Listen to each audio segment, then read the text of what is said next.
بسم الله الرحمن الرحيم. هنحل تدريبات جميلة على الدرس الأول في الوحدة الثانية، الجمع والخواص، الجمع والطرح، خاصية إبدال، خاصية دمج، خاصية المحايد، الجمع. هم دول اللي احنا هنكتبهم، وهقول لك بطريقة سهلة جدا ازاي بنكتب الخواص من غير ما تتعب نفسك. يعني مثلا أول خاصية عندي 950 طلعت زي ما هي. مين العدد اللي اتحط؟ صفر، صح كده؟ هنحط هنا صفر واكتب خاصية محايد جمعي، خاصية محايد الجمعي. يبقى أنا أول حاجة هكتب الصفر وأكتب له الخاصية اللي هي محايد الجمع. الخاصية اللي بعديها عندك أقواس، صح؟ تمام يا ميس. ركز كده، عندي 5+3+9، اتكتبت الخمسة واتكتبت التسعة، يتبقى مين ما كتبش؟ التلاتة. هتلاقي أقواس، اكتب دمج، أقواس خاصية الدمج. 4+3 نقط، هنا 3+8+4. تمام يا ميس. يبقى مين العدد اللي ما كتبش يا ولاد؟ التمانية. التمانية. طب انت بدلت دي التلاتة وجاية وراها 8، هنا التلاتة جت وراها الأربعة، يعني جبنا الأربعة مكان التمانية. يبقى خاصية ايه يا جميل؟ الإبدال. تمام كده. المية اتكبت، معلش خير. هسيب لك الناحية التانية واجب. نركز مع بعض يا ولاد، نركز مع بعض يا ولاد.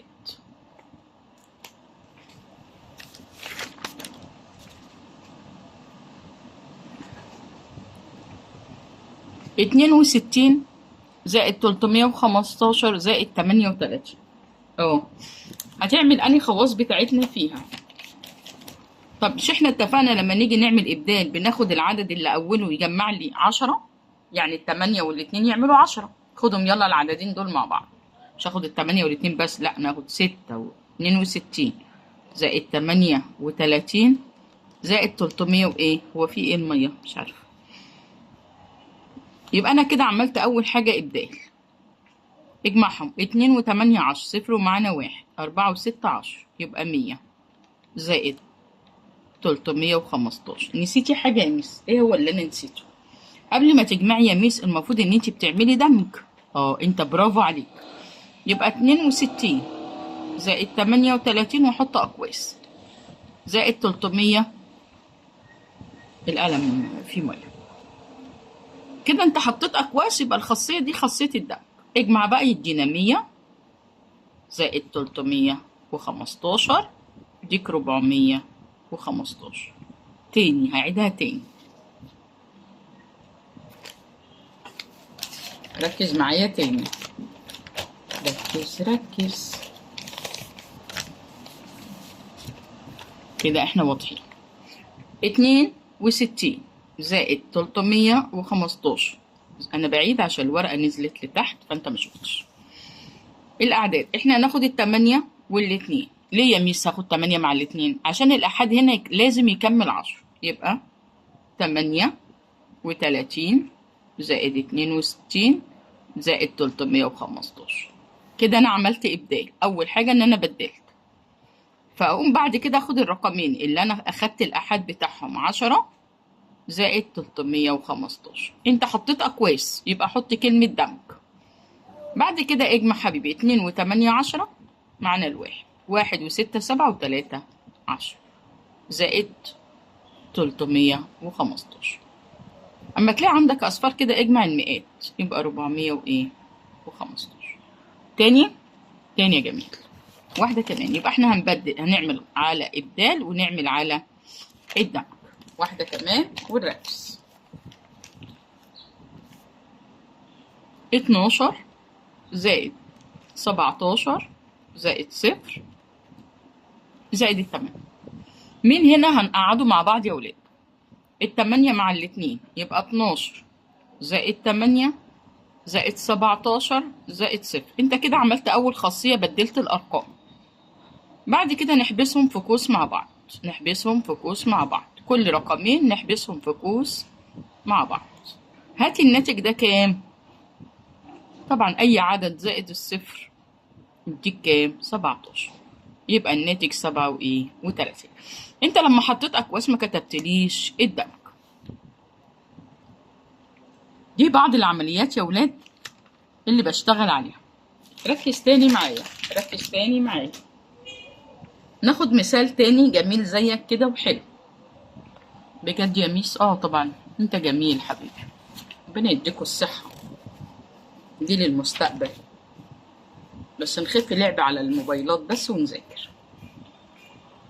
هحل 2 بس في الأعداد البسيطة دي عشان نحل باقي الكتاب أو باقي صفحة 45 و44 تدريبات الأضواء على الدرس الأول. أنا بحل لك جزء وأنت كمل الباقي مع ماما، ولو في أي حاجة اكتب رقم السؤال وفيديو إن شاء الله أعمل لك إشارة عليه. عندي 11 زائد 6 زائد 9، 11 زائد 6 زائد 9. قال لي ذكر الخواص، يعني تكتب الحل وتدخل لي بالخاصية. تاني هرجع انوه عليك واقول لك تاني، العددين اللي يدوني 10، العددين اللي يدوني 10، الواحد مع التسعة يدي 10، هاتهم جنب بعض، هاتهم جنب بعض كده يبقى انت عملت ابدال، بدلت مكان الارقام. احبسهم يلا في قوس، 9 زائد ال11 زائد ال6. انت حطيتي قوس يبقى نكتب كلمة دمج. 11 و9 20 زائد ال6. في المنهج القديم كنا بنقول انغلاق، في المنهج القديم كنا بنقول انغلاق. يعني ناخد اللي بعده، 2 زائد 5 زائد 3. يسر على نفسك، هنا مفيش الأحد يا ميس يدي 10 صح؟ بس أنا لو جمعت فأنا قلت أكتب ال5 زائد ال2 و3 أسهل شوية، 2 زائد 3. أنا بدلت، أنت هنا شاطر، رياضة ممارسة. بعد كده ال5 زائد 2 زائد 3 احبسهم، بقت دمج. لازم خطوات يا حبيبي لازم خطوات. 5 زائد 5 يديك 10. ليه بقى لازم خطوات؟ احنا عندنا أسئلة بتيجي كده اسمها مقالية في الورقة التانية، يبقى السؤال عليه 3 درجات. ماشي حبيبي، انت عملت الخطوة الأولانية بدلت خدت درجة، الورقة التانية آسفة معلش كملت الإجابة بتاعتك وعملت الدمج أدي درجة، وادي الناتج بتاعك ادي درجة، فانت بتاخد ال3. لكن انت بعينيك الحلوة ده 5 و2 7 و3 10 10 كده، انت ما خدش غير هي واحد بس من ال3. فيا ريت نركز يا ولاد في الدرجات بتاعتنا عشان نقدر نلم درجات ونبقى كويسين. يلا مع بعض نكمل. أكمل بوضع العلامة المناسبة، يساوي أو لا يساوي، أو لا يساوي دي أنا اديتها لك في حلقة قبل كده عشان تعرف العلاقات. طيب 37 ناقص 25 و37 ناقص 15 يساوي ولا لا يساوي؟ خلي بالك هنا العدد هتشيل منه 25، هنا العدد هتشيل منه 15 بس، يبقى لا يساوي. طيب نركز تاني، 17 زائد 21 زائد 8 لو طلع هنا نفس الأرقام يبقى يساوي 17 زائد 21 زائد 8. بس هنا يا ميس ال21 مع ال17 حبسناهم، وهنا حبسنا دول غلط، لا هي ما دام في الجمع ونفس الأرقام يبقى هي 0 زائد 9 0 ناقص 9. طب ازاي يعني يا ميس 0 زائد 9 وصفر؟ طب هو ماشي 0 زائد 9 9، طب 0 تشيل منه 9 ينفع يا جماعة؟ لا يا ميس، يبقى احط له لا يساوي. ركز تاني، 6 زائد 4 زائد 9، 6 زائد 4 زائد 9 يساوي يا ميس عشان نفس الأعداد مع بعض. طيب عندي 12 زائد 14، بدلنا خلينا ال 14 الأول وبعدين ال 12، يبقى خاصية إيه؟ إبدال. مين هو المحايد الجمعي؟ مين هو اللي بيدخل في العملية الحسابية وبيبقى زي ما هو العدد؟ العنصر المحايد الجمعي مضاف إليه 99. جميلة دي يا ميس وبتلخبطنا، لا وتلخبطك ليه يا حبيبي؟ ركز كده نمشي السؤال. قال لي محايد جمعي 0 مضاف إليه يعني زائد ال 99. طب ما احنا لسه قايلين يا حبيب ماما 0 زائد 9 هي ال9، يبقى 0 زائد ال 99 هي ايه؟ ال 99. 100 زائد 0 و0 زائد 100، احنا عارفين ان الجمع ابدال، ف100 زائد 0 هي ال100 و0 زائد ال100 هي ال100، يبقى علاقة ايه؟ يساوي. في اقواس من غير ما اقرا السؤال لقيت اقواس، يبقى خاصية ايه يا جميل؟ الدمج. ركز تاني كده بسرعة بسرعة، ركز. لو لقينا أقواس نقول دمج، الأرقام متبدلة نقول إبدال. 13 زائد 0 هي ال13، الصفر ده لما تشوفه هقول عليه محايد الجمعي. كل مما يأتي من خواص عملية الجمع. الجمع عندك إبدال، عنصر محايد جمعي، والدمج، غير كده نقول عليه مش موجود. قال لي ما عدا مين؟ التقريب مش موجود عندي في عملية الخواص بتاعة الجمع. المعدلات أو المعادلات. المعادلات الآتية بتحقق خاصية الإبدال. مين في دول حقق خاصية الإبدال ويكون الرقم صح؟ يا ميس مين؟ 6 زائد 0 ده محايد، 5 زائد 4 و4 زائد 5 هي دي اللي بدلنا فيها. يعني هنا كتبنا 5 كتبنا مكانها 4، هي دي الإبدال. كتبت هيام 22 ناقص 10 ناقص 1.